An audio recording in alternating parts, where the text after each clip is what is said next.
Hey friends, I'm so excited to talk to you today. And we're going to be talking about some real important stuff. So get your notebooks out. This is very important today. And I'm not an Orthodox person. I don't care what religion you are. And if you're not religious or if you don't believe in God, and if prayer and that kind of thing and spirituality offends you and you really don't believe in God and you don't want any talk about that, please watch my other videos and stuff. And you don't, there's no need for you to watch this one then if you're not interested in any sort of prayer or anything like that. But today I'm going to talk about prayer. So if you are interested, please keep watching. So prayer 101, how to pray. And I'm going to break down the two most important prayers for me. And I know Christians will argue with me and say that this prayer is not for other people, but no, most of us do believe that this prayer is for everyone. And I say prayers from different religions too. I mix it up. And I used to think that wasn't okay, but this is for everyone. And in my 12-step groups and in different things like that, I have atheists saying the Serenity Prayer. And the Lord's Prayer, you can substitute the universe. You go ahead and substitute the universe if you don't believe in God, but I believe in God, so I'm going to use that. But you could just as easy substitute, the universe or whatever. But the Lord's Prayer and the Serenity Prayer cover what we as humans need spiritually, and it's a good start. And prayer and spirituality and a relationship, I believe, with God is a foundation for stability in life. And at least that's the way it is for me. Whatever your spiritual practice is, if you could just get it from meditation or whatever it is that you do, God bless you. Go for it. But this is what I do, and I really want to share it with you because it's kind of confusing how to pray. And especially if you didn't grow up praying, or if for me, it was the way my parents did it, never really turned me on. Like it never really, and I did it, and I'm sure it helped. But as an adult, as someone who's gone to college, as someone who's read thousands of books, I figured out what works for me. And so the Lord's Prayer and the Serenity Prayer. So it starts with Our Father. All right. So this is the Lord's Prayer, Our Father, so that you could say, God, the universe, who art in heaven. So he's in heaven. And although he created earth, he created the universe, he's not of this unit. Of course he created it, but he's in heaven. And we're here. And the next part is, hallowed be thy name. So I make a mistake. It's using using his name in vain. Cursing God, being ungrateful, being unhappy with what you have, not keeping his name holy. So, cursing God, we don't. That's not good. So we keep his name holy, and we constantly stay grateful for everything he's done for us, even through hard times. So hallowed be thy name. Thy kingdom come, thy will be done. What this means is we must accept his will and not judge what our barriers and our advantages are in this life. So we're all born with a deck of cards.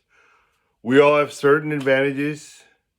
We all have certain barriers, and it's different for everybody. You don't know what's going on in the walls of these rich people's houses. Kids on drugs, marriages breaking up, and you could see a family who's struggling financially and they're struggling to pay medical bills and stuff, but there's love there and they stick together through thick and thin and they know they can at least count on each other. So there's different levels of suffering, and we're all given different levels of suffering and pleasures and enjoyment in this life. So the acceptance of what happens to you is very important.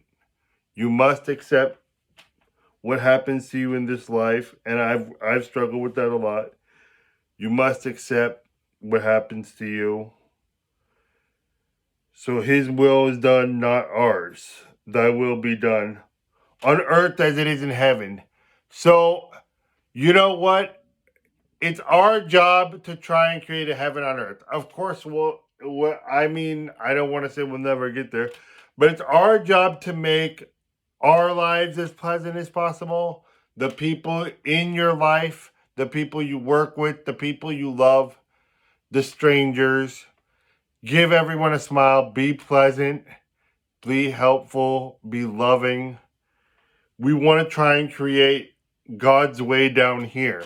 I know it seems impossible with all the ugliness out there, but you can do something small every day, and that's to remind you: do something every day. Be good to yourself. Be good to others. We want to create heaven on earth. We're not waiting to die to go to heaven, and we don't even really know what's up there. Like, I'm not a theological scholar. Not going to get into that. But I'm not waiting to go to heaven. I'm waiting to create it right here. You know, I'm even though life gets hard sometimes, you have to create your heaven right here, folks. Like, in the small ways you can. And you know in your heart what that is. So be kind, do the small things you can do for each other and the big things, and just be the best you can be. Try and create a heaven on this earth. Of course, that's a tall order, but that's what it says. And that's what Jesus told us to do. And if you don't believe in Jesus, fine, but it's a pretty good universal principle, like the golden rule: treat people how you want to be treated.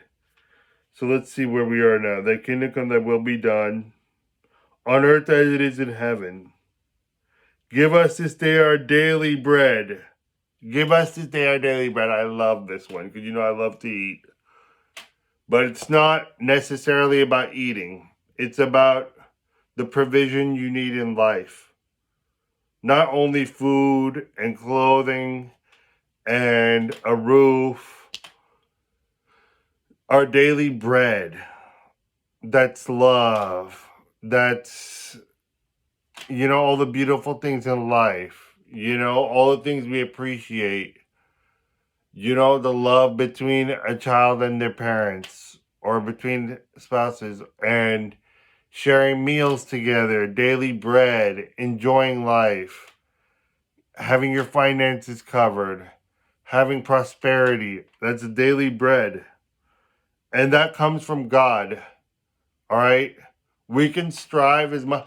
I've seen people who strive a lot, and a lot of people do make it, but a lot of people work a whole lot and they don't have a whole lot, and their lives are pretty miserable. And we have to realize it comes from the universe, it comes from God. It doesn't necessarily come from us. Of course, we have to put our best foot forward and our best effort forward, but our daily bread comes from God. It also says daily. Pay attention to that. Daily. Not weekly, not monthly, not bi-weekly, not yearly, not every decade. Daily bread. So that means we must have faith that no matter what storms come, no matter what obstacles there are in life, your daily bread will be provided by God, and you will have your necessities provided, and you must accept whatever blessings God gives you and have gratitude for that. And once you are grateful for the daily bread you're given, and you ask God for your daily bread, and you're grateful for that, then whatever gifts you're given will grow. But expect daily bread. Expect your needs to be met daily. And be grateful for what you get daily. If your spouse did something nice for you, if your kids are behaving well, if your car started that morning, all those things are your daily bread, and we're supposed to feel gratitude for that. And honestly, we're supposed to expect a nice, happy, good life. Not expect, that's the wrong word. We're supposed to we're not supposed to think negative. We're supposed to manifest a happy life. Believe God wants that for us. Believe the universe wants that for us. So our daily bread. Give us this day our daily bread. So beautiful. And forgive us our trespasses as we forgive those who trespass against us. Now, I think that's pretty self-explanatory. Even perfect people out there are not without sin. We all sin in our own way. We all have, I'm not a orthodox person. We all have different things on our conscience, and we know what to sin to us, and we know what feels wrong in our conscience. So I have what that is for me. You might have that for you. And we know when we do something that's against our personal code of honor and our value, and we know that. So we do those things because we're human, okay? And it's not okay, but we do that. So because we do that and we do wrong things and we have bad thoughts and we have envy, jealousy, hatred, and we're not grateful sometimes for what we do sin. And that's part of being human. So forgive us our trespasses. That's we're asking God for forgiveness. As we forgive those who trespass against us. This is the hard part. But it's a beautiful part. So you're supposed to, so your level of forgiveness you get from God is depending on how you forgive others. Now, I'm not someone who believes in that you should ever not stand up for yourself. You always stand up for yourself, and you don't let people have bad behavior with you, because then it becomes a pattern. But whatever people do to you, even if you have to end your friendship with them or end your relationship with them, whatever people do to you, you must forgive them for your own sake. For your own sake, because holding on to a grudge is bad for our health. It's scientifically proven, and it sucks energy that could go into doing positive things and building your future and building your life and enjoying life. It's sucking the energy to that person or that event or that person that you are resentful of. So forgive us our trespasses, and we forgive those who trespass against us. And God, so what it's saying is God's not going to forgive you further than you're willing to forgive others. And I'm sure God will anyway, because he's a graceful God, but you gotta forgive for your own sake and move on. And it's harder, easier said than done, and we all have to work on that every day, is forgiving and letting go. And forgive us our trespasses, and we forgive those who trespass against us. And lead us not into temptation, but deliver us from evil. Now, I don't know what kind of life you've led, but temptation has been a huge thing for me, whether it's nicotine, food, whatever, all the wrong things. I like them all. All right, all the things that can cause destruction, I like them all. So sometimes we don't have the self-control to so-called white knuckle it or cold turkey. There's many terms for it. We don't have it. We accept that we're powerless over it. That's part of what 12-step meetings and different things do, all right? Like what alcoholics and different people, sex addicts and stuff go. But 12-step meetings, you learn that people with addictions are powerless over them. So we turn to a higher power. So lead us not into temptation, but deliver us from evil. So it's asking God for strength, for the strength that we don't have within ourselves that comes from God, to make the right choices, to do the hard things, to do the things that are going to make our life better, instead of having temptation to fuck off, be lazy, and not do what we're supposed to do. So basically, it is telling us to ask God for help because we don't have that within ourselves. And that's true. Any one of you all who's been addicted to something knows, okay, that it's only divine intervention that can change your lifestyle with that kind of thing. And amen at the end. So I'm going to read the whole thing out for you, or not read, I haven't memorized all my life.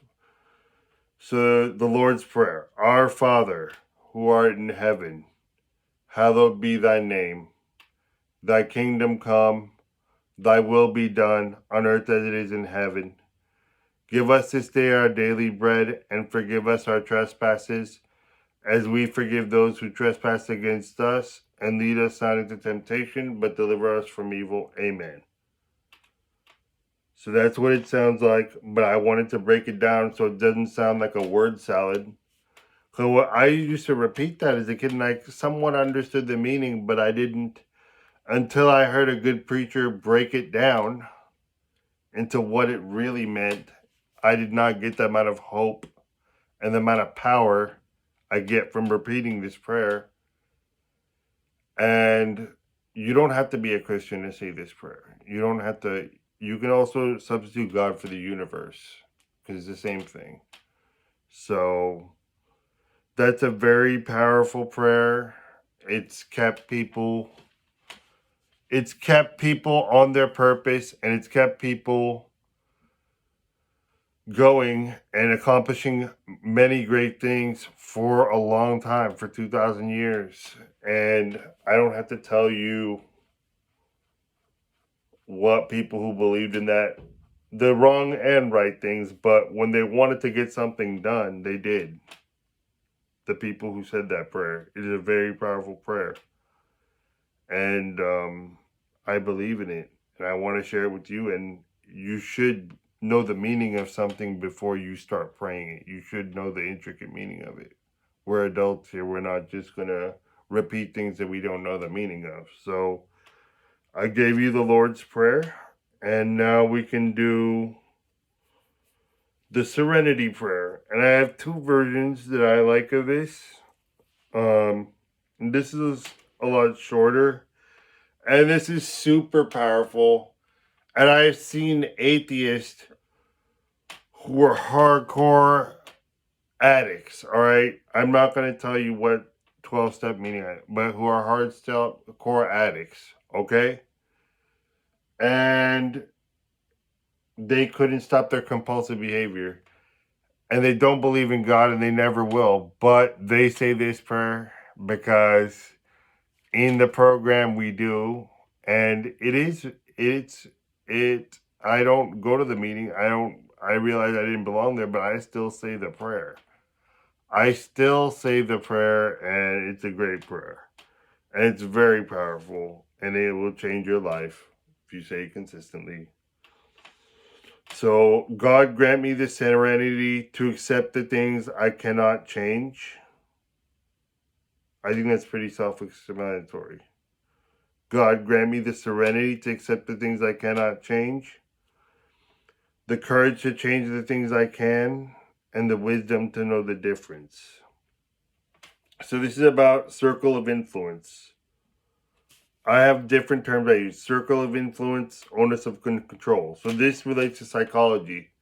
So this is God related to psychology. So I'm relating God and science here. And this is a psychological trick that works as well. So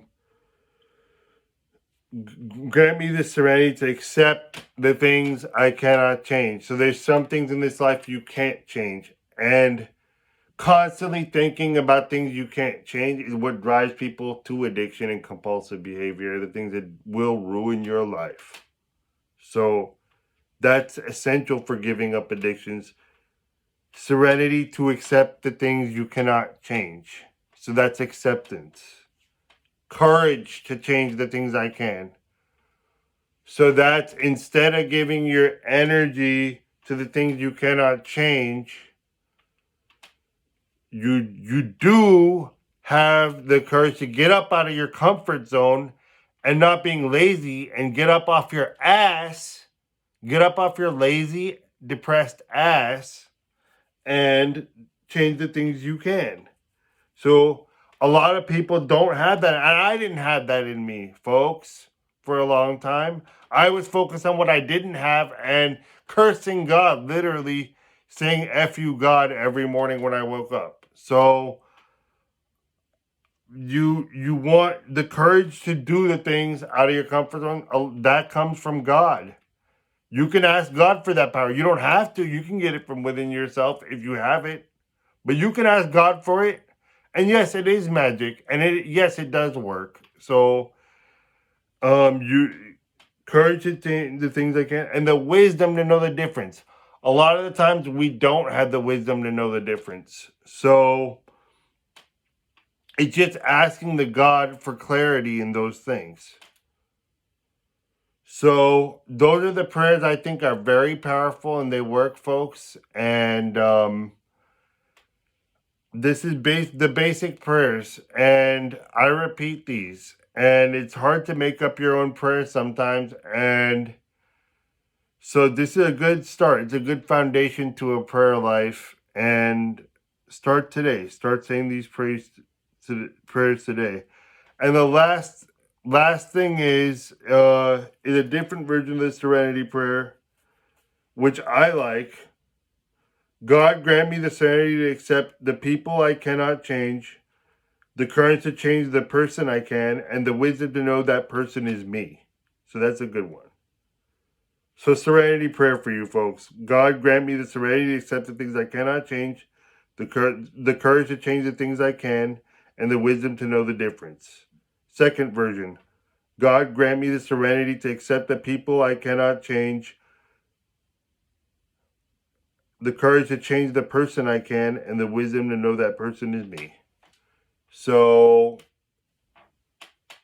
I've given you a basic foundation to work with that's worked for a lot of people. And I'm not going to lie, the people that built this civilization and stuff, a lot of them believed in this. And a lot of the people that built, like, you know, a lot, and I don't want to get into politics. I don't want to get into Christopher Columbus and all that stuff. And I don't want to they did a lot of wrong things too. But I'm saying these prayers have worked. And you don't have to be a Christian. And you don't, it's not about politics. It's not about religion. It's not about what you, this is spiritual things that work. And they give you power. And it is kind of like putting money in the bank. I'm not making a transactional thing out of it. But this is money in the bank. It's just like working out. It's just like money in the bank. It's a good habit to have. I believe in it. I'm not going to apologize for it. It's a good thing. And I highly recommend it. But also, if you're not into it, that's fine. Please watch my other videos. I have a lot of love for you too. And I actually had to go, but I'll be talking to you all real soon. And have a great day. God bless you.